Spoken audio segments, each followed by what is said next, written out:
Welcome sa breakdown at manga comparison ng Alice in Borderland Season 2, Episode 8, The Finale, kung saan dadaanan natin ng Queen of Heart games sa manga, explain the ending, explain kung sino ang Joker, at ano nga ba talaga ang Borderlands.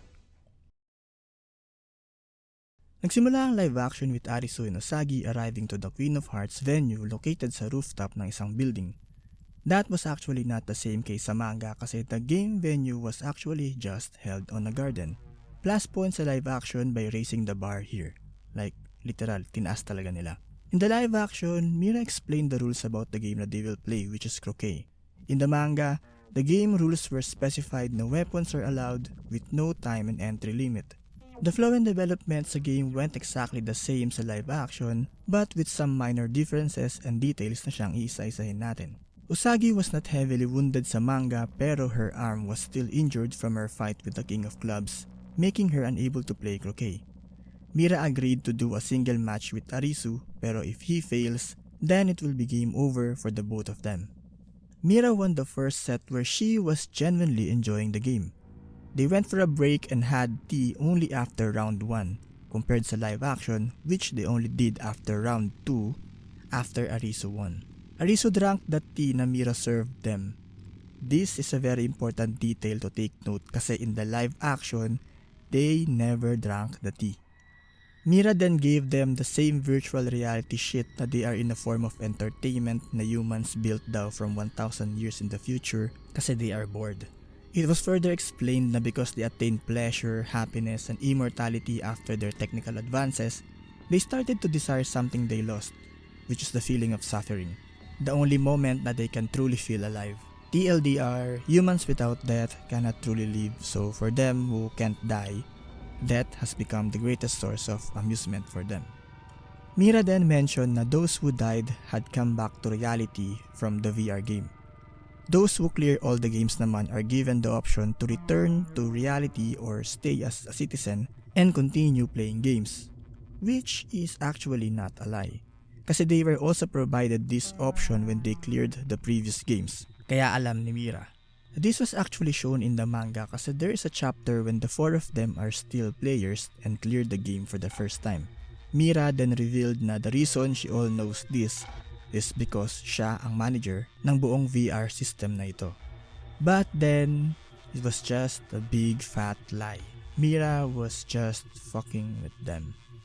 Mira continued throwing random bullshit stories sa kanila kung saan feeling mo na Mandela effects kabay. Just as she did sa live action, she mentioned different post-apocalyptic settings suggesting if Arisu didn't like the VR story. Here, rather than lying to them, she was just messing with their head, overloading them with random bullshits. Some of the scenarios na she made, na yung iba ay pinakita din sa live action, honestly, papasa din into a manga plot of its own. Scenario number 1. Aliens attacked the Earth with a virus-sized nanotechnology and only 0.001% of humanity survived and was preserved in a cryostasis. After being revived, these survivors are now forced to play these death games. Scenario number 2. All humanity has been infected by a special variant of hallucinogenic pollen due to air pollution. And so all of them are now dreaming na para bang nasa loob ng infinite Tsukuyomi. Scenario number 3. A black hole appeared between Earth and Sun, causing a huge energy wave that attacked Earth, and so a portion of humanity was lost due to anti-space. Scenario number 4. Nuclear warfare destroyed the Earth, making it inhabitable, and only the rich survived, living under the earth. They made androids with artificial memories and have them play games as entertainment. Scenario number 5.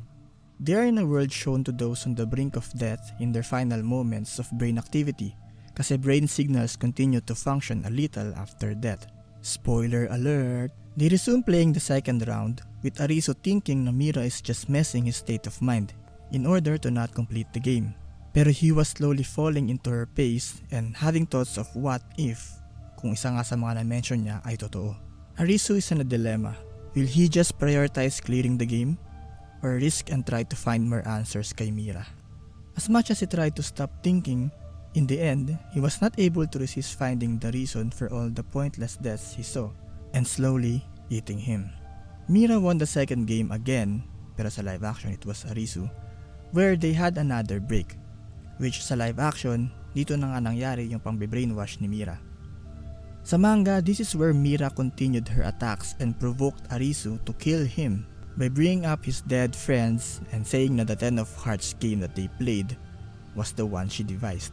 Arisu almost snapped and had her with his shotgun sa muka, but then realizes na he is falling to Mira's trap as this is her true objective, to get killed while in the game, hence the reason na weapons are allowed.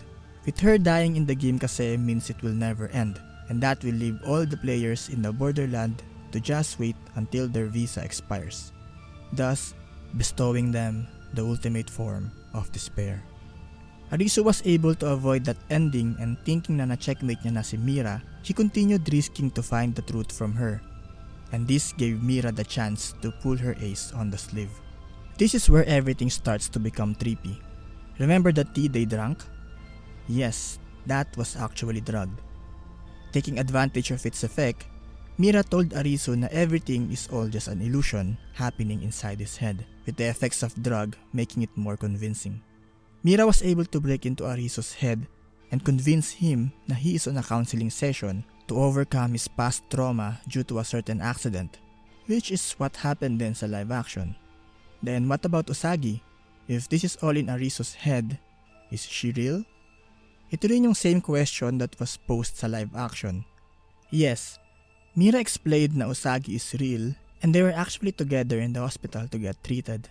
Ang setting, both of them lost important people in their life, which is somehow true, so they became close and supported each other, that Arisu's consciousness placed her inside his head as his source of hope in the Borderlands. Arisu was broken at this point. He asked what accident happened and who are the people he lost, making him fall deeper into Mira's deception. Mira tried to make him remember what happened on the night of the fireworks. Arisu started to remember. While on the train platform, they saw Shibuki trying to kill herself by jumping off the rail. Chota and Karube rushed to save her, pero Arisu was frozen in panic, unable to help them. And so, he witnessed right in front of his eye the three of them being run over by the train. He puts the blame on himself na they died because of him, na he killed his own friends. We saw a glimpse of Mira's backstory as a neuroscientific psychiatrist giving a presentation about her study on how hallucinations can be triggered by drugs, which is the same explanation on how she was able to brainwash Arisu. According sa TED Talk niya, this drug can increase suggestibility and change in reflection and can be triggered by huge amount of stress, which is what Mira actually did to influence Arisu's perception of reality. Everything was all according to Keikaku. The back and forth psychological battles nila, from the random stories, provoking Arisu to kill her, everything was made up all for this moment. Right from the start, Mira's true objective all along was to force Arisu to retire the game with that drink. Mira then explained why Arisu lost even before the start of the game. Usagi was prudent enough and didn't touch the drink. Pero Arisu let his guard down because he was overly attached on finding the answers. This took a turn and became more deep as Mira understood na Arisu is not actually finding the truth about the Borderlands, but rather subconsciously finding his purpose in life. This goes back to his roots sa family niya, where he was brought up without being loved, searching for that answer even before he came to the Borderland. Under Mira's control, she can now just give the instruction to Arisu to retire with the drug strong enough for his mental state to overcome. While Arisu is deep down lost in the darkness, Usagi cut her wrist, believing na Arisu will definitely come back and not let her die. Deep in his head, Arisu was finally able to face his own self. He finally found the true answer he's been searching for, na everything doesn't really matter. It's enough na that he found someone to walk alongside his life and be happy, realizing na what he really wants is to be with Usagi, to protect and continue living with her. That is the truth that helped Arisu and save him from this situation. The live action portrayed this as some kind of the power of love overcomes everything, pero in the manga, there was a logical explanation behind this. Mira explained na while the drug is suppressing Arisu's survival instinct, making him vulnerable to throw his life away, his protective instincts is what took over when she saw Usagi dying, and this allowed him to take action and win over his mental state. After the comeback, Arisu tended to Usagi's wound and continued the third round with Mira. Mira finally understood na Arisu doesn't need any more answers, which by itself is the answer he found. It was then revealed that Mira's reason for staying in the Borderlands was to save players as a psychiatrist by profession, referencing back when she was first introduced sa manga, where she told them na the reason why she supervises the games is because all of them are sick, which turns out pala na she actually meant that literally. She also revealed that the lies she only told them was only all about the random shit about the Borderlands, but other than that, all her words are real. Mira genuinely wants to help and save Arisu from his mental trauma. They continue playing the third round normally while enjoying it like life as it should be, and thus clearing the game and defeating Mira. With all the games cleared, the remaining players are presented with an option to leave the Borderlands or stay as a citizen in the next set of games.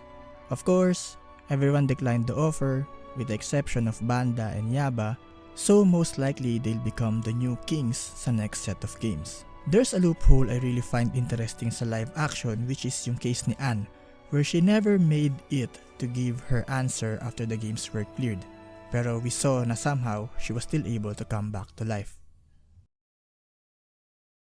In the live action, before the last episode hit the ending credits, we got teased by the Joker, which leaves the viewers the question, who is the Joker? Sa manga, right after Arisu gave his answer to leave the Borderlands, the Joker appeared right in front of him. Arisu asked if it's the ruler of the Borderlands, but the Joker only responded to him if he sees him as a god or the devil. Arisu then realized that the Joker is just an intermediator, the one assigned to carry the souls of the dead to the afterlife, as depicted by an illustration of the ferryman in Sanso River, which is a reference from the Japanese Buddhist tradition. Which brings us to the next question, what exactly is the Borderland? The ending revelation was the same in the manga. After Arisu and everyone returned to their normal world, it was revealed that the fireworks they saw that day was a meteorite that fell over Tokyo. Everyone in the Borderlands were all there on the scene where the incident happened, as we saw sa live action, and that's how all of them were transported sa Borderland. We got to see then the surviving characters with their memories of their stay sa Borderlands gone. All this time, all of them were in a near-death experience and their hearts all stopped for a minute. Pero even without memories, they felt some connection and somehow are being pulled together, especially to those who they spent time with sa Borderlands. The wounds they got on the Borderlands also translates the injury they got during the accident. So Niragi was actually burned, Agni was in critical condition, and Heya actually lost her legs. Mahiru and Anne hypothesized in the manga na when everyone was on the verge of death, they caught a glimpse of a world and that they are the only ones allowed to return by what they call a miracle. Everyone else who died on the Borderlands didn't survive as well sa real world when the accident happened, which includes Arisu's friends. With the bond Usagi and Arisu shared in the Borderlands, despite having no memories, they easily formed the connection and went off to a new start sa kanilang second life. Now, to put this more simple, Borderland is basically the world between life and death. This is the place where people on the verge of death goes, and the games represents to judge them if they live or die. Do you know that this was actually already hinted on the title itself? The Japanese title is called Imawa no Kuni. Imawa means one's last moment or the brink of death. Kuni is land, so literally it means the land of those in the border of life and death, hence called Borderland. So if you die in the Borderlands, that means you're already good as dead. If you're strong enough naman and has the will to clear all the games and decided to return, then you live and come back to life. Now to those who chose to stay as citizens, we can safely assume na they are all still in coma for who knows how long, kasi remember, everything that happened on the whole story only took place within 1 minute.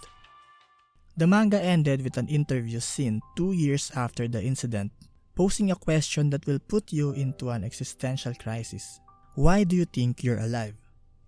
It's an interesting chapter where strangers are shown in every panel giving their answers. Different people, different ages, different perspectives. There were simple answers. Some didn't care. Some were deep and profound. Some are happy. Some are sad. Some are contented, while others are not. Reading all these answers made me self-reflect to the question and life itself. These panels truly captured and presented how beautiful being alive is. And there at the end, we saw Arisu living his second life at the fullest, aiming to be a clinical psychologist. At least, diba, he gets something back from being good on those hard games sa Borderland. And that's it for this video series. These took a lot of time and work to complete, so I really appreciate those who made it here till the end. Alice in Borderland is one of those live-action adaptations na actually gave justice to its own source material. I made this with the intention of giving you the view from the lens of the manga, because it really deserves recognition. And this has been your Onii-chaw. Thank you for watching. Arigatou gozaimasu. Ciao!